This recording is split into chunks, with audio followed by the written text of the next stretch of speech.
Some other transformative texts that can be used in the classroom would be Maddie's Fridge, Gugu's House,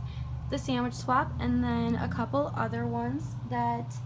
I either returned already or I read online is Star of the Week, El Defo, Lovely, Charlotte's Web, The Three Questions, Matilda, and Pink is for the boys, or is for boys. So the first one I'm going to talk about is Maddie's Fridge, and this one is about two little girls who are best friends, Sophia and Maddie, and they're having a play date, and they got really hungry after their play date, so they went to Maddie's house, and all Maddie had in her fridge was a glass of milk, and Sophia said, "Why is that all you have?" And she said that's all her family could afford. And I really liked relating these books to the quote that I related to on the other side, for the other side, and that was from the article Building on Windows and Mirrors, Encouraging the Disruption of Single Stories Through Children's Literature.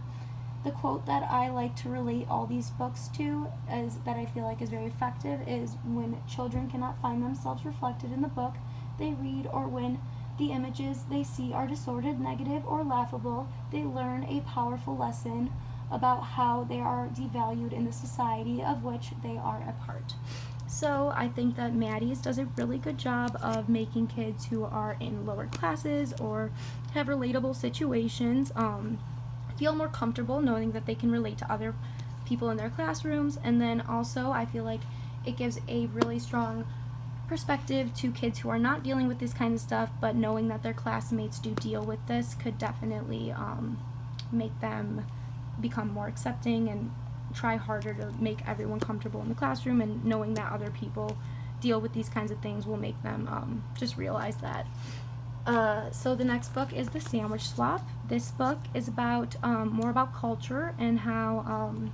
it just represents how these two girls are best friends, and she eats hummus and pita every day, and she eats peanut butter and jelly, and they even got in an argument because they just didn't understand each other's cultures. So I think that this is a good book for students, for like the quote says, to look at these girls, relate them to their personal cultures, and then also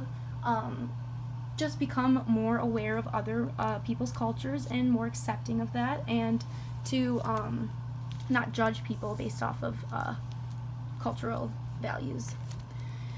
The next book is Gugu's House, and I think this was a really good job